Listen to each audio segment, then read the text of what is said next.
अब next question पे आते हैं। क्वेश्चन नंबर 5,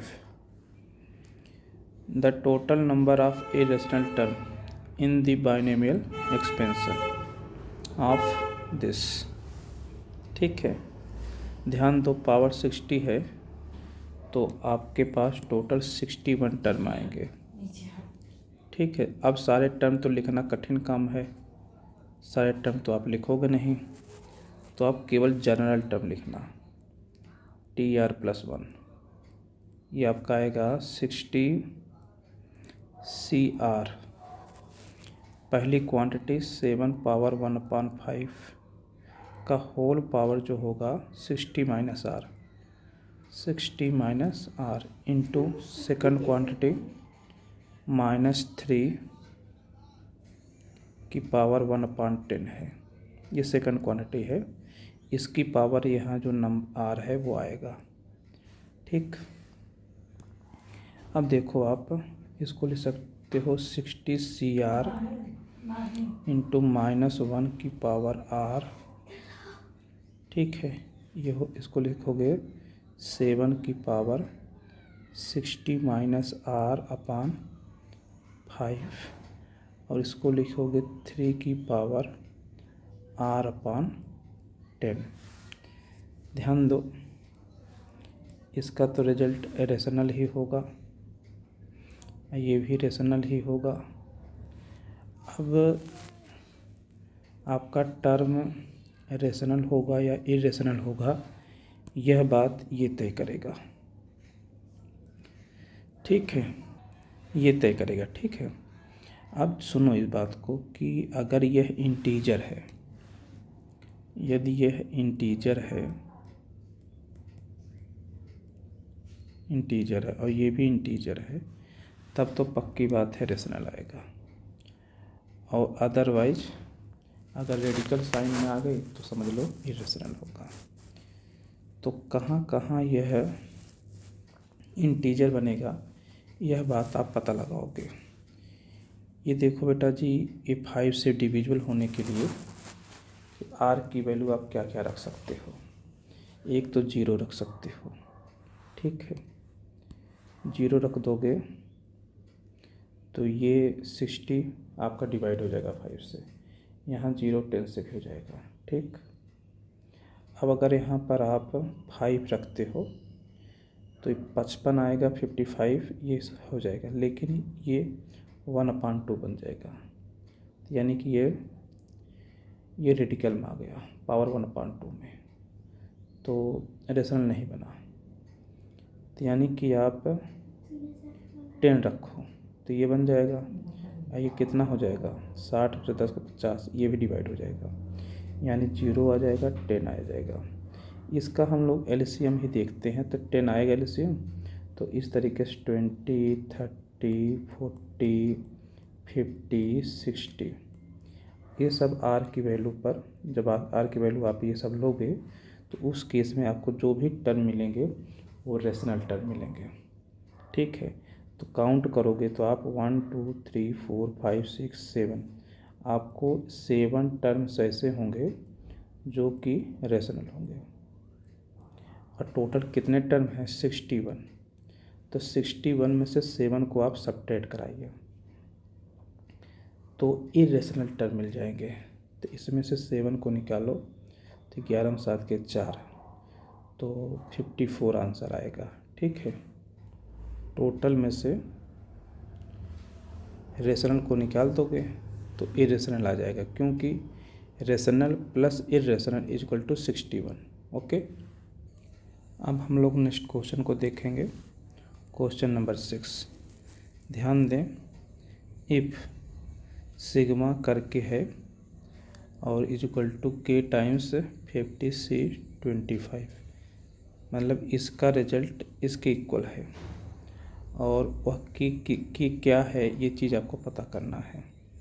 यानी कि यहाँ पर ये आ सकता है, ये आ सकता है, ये आ सकता है, ये आ सकता है, इसमें से कोई एक नंबर आएगा और जो कि इसका रिजल्ट होगा पूरा का पूरा राइट हैंड साइड। तो इसको सॉल्व करके ये चीज़ बनाना है। और ध्यान दो, सिग्मा के अंदर एक तो है यहाँ पर सिग्मा वेरिएबल जो है आर, एक तो यहाँ पर है और एक यहाँ पर है। ठीक है, अगर ये कांस्टेंट होता तो ये बाहर निकल जाता।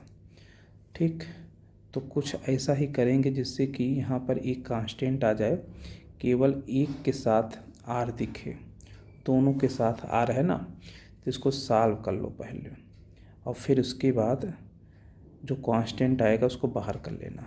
ओके, अब चलो इसको सॉल्व करते हैं। ये आपका है क्या, सिग्मा के अंदर 50 को लिखोगे 50 factorial upon R factorial 50 minus R factorial, ये तो आ गया ये, फिर into 50 minus R factorial divided by 25 minus R factorial. अब इसमें से को सब्ट्रैक्ट कराएंगे, जैसे यहाँ पर आपने ये लिख लिया 50 फैक्टोरियल, फिर ये यहाँ लिख लिया, फिर दोनों को सब्ट्रैक्ट करके यहाँ लिखे, वैसे ही इसको यहाँ लिखा फैक्टोरियल में, इसको यहाँ लिखा। अब इन दोनों को सब्ट्रैक्ट कराओगे, जब इसको इसमें सब्ट्रैक्ट कराओगे तो ये माइनस आर है, ये प्लस आर बन जाएगा, कैंसिल हो जाएगा। अब 50 में से 25 निकालना है, 25 आ जाएगा 25। ठीक है, 25 फैक्टोरियल। ओके, अब थोड़ा सा सिंप्लीफाई करो, देखो क्या बनता है। ये चीज़ देखो कैंसिल हो गया। ठीक है, अब यहाँ देखो ये 25 फैक्टोरियल है, इसको इसके साथ कर दो, इसको यहाँ कर दो। ओके, तो ये बन जाएगा 50 फैक्टोरियल अपान 25 फैक्टोरियल इंटू यहाँ ऊपर क्या बन गया 1 अपान 25 माइनस आर फैक्टोरियल और इंटू आर फैक्टोरियल। ठीक है, ये भी फैक्टोरियल में है, ये भी फैक्टोरियल में है। अब देखो आपके आंसर में ये चीज़ आपको बनाना है। इस चीज़ को बनाने का मतलब है, अगर इसको क्या लिखोगे आप, क्या रिजल्ट आएगा, तो ये आएगा 50 फैक्टोरियल डिवाइडेड बाई 25 फैक्टोरियल, फिर इसमें सब्ट्रैक्ट कराओगे लिखो 25 फैक्टोरियल। ये चीज़ आपके अगर पास अगर आ जाता है तो ये चीज़ लिख लोगे। तो ये चीज़ तो अभी नहीं दिख रहा है, यहाँ देखो, यहाँ पर ये चीज़ बना हुआ है, लेकिन ये 25 फैक्टोरियल नहीं है। कोई बात नहीं है, 25 फैक्टोरियल इसके साथ में लगा लो। ठीक है, अब यहाँ लगा रहे हो तो यहाँ भी लगा लो। ठीक है, 25 फैक्टोरियल। अब आपका जो चीज़ यहाँ है वही चीज़ यहाँ बन चुका है। अब इसको तुम लिख सकते हो 50 C25। ठीक है, इंटू, अब देखो ये क्या बन गया, इन दोनों का एक ये टर्म है और एक ये है, मतलब एक यहाँ है एक ये है, इन दोनों का सम क्या होगा, ये बनेगा। कहने मतलब इसको आप ऐसे ले सकते हो 25 CR, ऐसे लिख सकते हो। इसको खोलोगे तो यही आएगा, ये पक्की बात है, नहीं चेक कर सकते हो। 25 फैक्टोरियल फिर R फैक्टोरियल, फिर इन दोनों का सब्ट्रैक्शन ये आएगा। ठीक, ये चीज़ किसके अंदर है, ये कर्ली ब्रैकेट के अंदर है, इसको हम लोग सिंप्लीफाई कर रहे थे। ठीक है, अच्छा इसके साथ क्या लगा हुआ है, सिग्मा लगा हुआ है, तो लगा दो सिग्मा। ठीक है, जो हम लोग चाहते थे वो चीज़ आ गया है, हम चाहते थे कांस्टेंट आ जाए तो आ गया है। ठीक है, आर की वैल्यू सब जगह लिख लो, R = 0 to 25, हम यहाँ लिखते हैं R = 0 से 25। तो ये चीज़ आपका कांस्टेंट है। ठीक है, ये बाहर निकल आएगा। ओके, तो जब ये बाहर आ जाएगा तो लिखेंगे 50 C25, ये हो जाएगा सिग्मा 25 CR, R की वैल्यू 0 से लेकर 25 तक। अब यह एक बहुत फेमस रिजल्ट है, अगर आपको याद है तो अच्छी बात है। इसका आंसर आएगा, ये 0 से चलेगा 25 तक जाएगा। ठीक है, इसका आंसर आ जाएगा 2 की पावर 25। ठीक है, यहाँ गया 50C25। ये किसके इक्वल दिया गया है क्वेश्चन में? राइट हैंड साइड दिया गया k टाइम्स 50C25। तो देख लो k की वैल्यू क्या आ गई, 2 की पावर 25। तो कौन सा ऑप्शन सही है? 4th। ओके, लास्ट क्वेश्चन देखो। अब आप यहाँ पर इसको सिग्मा को खोलो। आप सिग्मा को खोलोगे, इसकी वैल्यू फाइंड करना है ना। सिग्मा खोलो तो r की वैल्यू 0 से चलेगी, तो यहाँ 0 रखोगे तो 50C6। ठीक है, प्लस फिर r की वैल्यू 1 रखोगे तो 50 में से 1 कम कर दो 49। ठीक है, तो 49C6, फिर 48, फिर 1 कम 2 रखोगे तो 48C6। r की वैल्यू आप 20 तक रखते जाओगे, और जब 20 रखोगे तो ये आ जाएगा 30C6।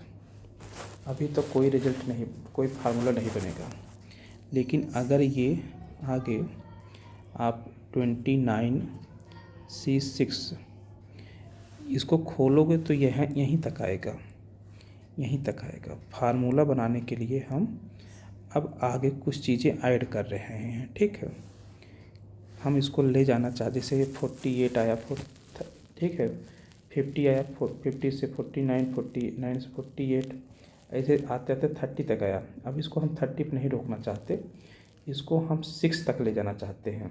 ठीक है, इसलिए फिर 28C6 इसको ले जाते जाते कहाँ तक गए? 6C6 तक। ठीक है, अब इस चीज़ को हमने इसमें ऐड किया, तो अब इसी चीज़ को सबट्रैक्ट भी कराएंगे जिससे कोई फ़र्क ना पड़े। 29C6 plus 28C6 plus and so on plus 6C6। ठीक है, ये इतना चीज़ ऐड किया गया, इतना चीज़ आपने क्या किया? ऐड किया। अब इसी को क्या कर दिया है? सबट्रैक्ट कर दिया, कोई फर्क नहीं पड़ा। लेकिन अब ये यहाँ से लेकर यहाँ तक, अब ये एक फार्मूला बन गया। ठीक है, अब इसका आंसर क्या आता है? इसका आंसर आ जाता है, ये कहाँ से चला है? 6 से चलता है कहाँ तक? 50 तक। ठीक है, तो अगला वाला हो जाएगा, मतलब इनका पूरा हो जाएगा, पूरा को मिला कर लिखेंगे 51, और ये जो 666 है इसको लिखते हैं 7। तो ये कौन सा है? देखो यहाँ 51C7 है। ठीक है, यहाँ भी 51C7 है। ओके, अच्छा, अब ऐसे इसको लिखेंगे, ये कहाँ से चला है? 6 से लेकर 29 तक, तो ये क्या हो जाएगा? ये बन जाएगा 30, और यहाँ 6 है, ये बन जाएगा 7। तो आपका यही वाला सही हो जाएगा। ठीक है।